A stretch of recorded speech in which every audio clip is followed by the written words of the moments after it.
সড়কে শৃঙ্খলা ফেরাতে সম্প্রতি কৃত্রিম বুদ্ধিমত্তা বা এআই ক্যামেরা স্থাপন করে ঢাকা মহানগর পুলিশের ট্রাফিক বিভাগ। রীতিমতো সাড়া ফেলে এই উদ্যোগ। মামলার ভয়ে এখন আর সিগন্যাল অমান্য করছেন না চালকরা। ঠিক এমন সময় সামনে আসে কিছু ভিডিও। দেখা যায় মোটরসাইকেলের নম্বর প্লেটের ডিজিট টেপ দিয়ে ঢাকা।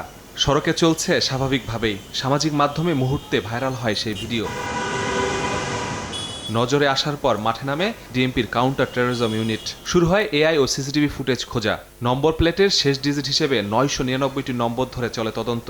এক সপ্তাহে 70টি মোটরসাইকেল শর্টলিস্ট করা হয়। পরে ম্যানুয়ালি শনাক্ত করা হয় অপরাধীকে। একটা মোটরসাইকেলকে চিহ্নিত করতে গিয়ে আমাদেরকে 999টি মোটরসাইকেলকে নক করতে হয়েছে। এর মধ্যে আমরা কিছু পারমিটেশন কম্বিনেশনের মাধ্যমে যে কালারটা চেঞ্জ করেছি, যে কালারটা যদি ব্ল্যাক, আমরা ব্ল্যাকটাই ধরেছি। কিছু গাড়ি ঢাকাতে নাই, ঢাকার বাইরে চলে গেছে, তাদেরকে আমরা বের করার চেষ্টা করেছি।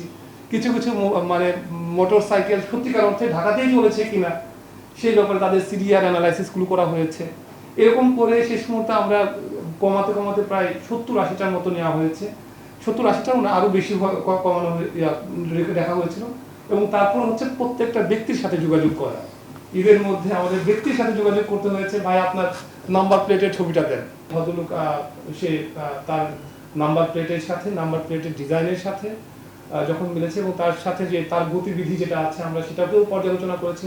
লালবাগের বেলতলি লেনে অভিযান চালিয়ে লাভলুকে আটক করা হয় মোটরসাইকেল সহ। তেজগাঁওয়ের অফিস শেষে ফেরার পথে লাভলু মোটরসাইকেলের নম্বর প্লেট ঢেকেছিল। হঠাৎ হেলমেটটা নাই, তো ভাবছিলাম যে যাওয়ার সময় যদি এই মামলা হয় তো এখানে একটা ছোট ভাই একটা স্টিকার লাগাই দিছে। আমার আর মনে ছিল না স্টিকারটা একদিন ছিল, তখন আমি একা যাচ্ছিলাম, তখন ওই ভিডিও ফুটেজটা মনে হয় কোনো সাংবাদিক করছে। তারপরে আমরা তেজগাঁও থেকে ধানমন্ডি যাই, এরপরে খুলে ফেলি। ডিএমপি ট্রাফিক বিভাগের প্রধান জানান, স্পেশাল মেট্রোপলিটন ম্যাজিস্ট্রেট লাবলু হককে 1 মাসের কারাদণ্ড ও জরিমানা করেন। এমন কৌশল থেকে বিরত না থাকলে কঠোরভাবে আইন প্রয়োগের হুঁশিয়ারি তার। আমরা সবার কাছে একটা মেসেজ দিতে চাই যে মামলা করা, মামলার সংখ্যা বাড়ানো, কাউকে বিচারের গোড়ায় দাঁড় করানো, কাউকে সাজা দেওয়া, এটি কিন্তু আমাদের কোনো উদ্দেশ্য না। আমাদের প্রধান উদ্দেশ্য হচ্ছে যে সবাইকে সচেতন করা, যে আমরা নিজ থেকে যেন আইনটা আমরা মানার চেষ্টা করি। তারপরও যে ব্যত্যয় হয় না তা না, ব্যত্যয় তো হয়, এবং ব্যত্যয় যেখানে হবে সেখানে কিন্তু আইনের প্রয়োগ অত্যন্ত কঠোরভাবে আমরা এই জিনিসটা দেখব।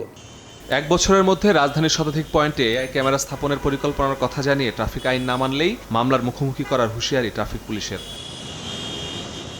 মাসুদুর রহমান, সময় সংবাদ, ঢাকা।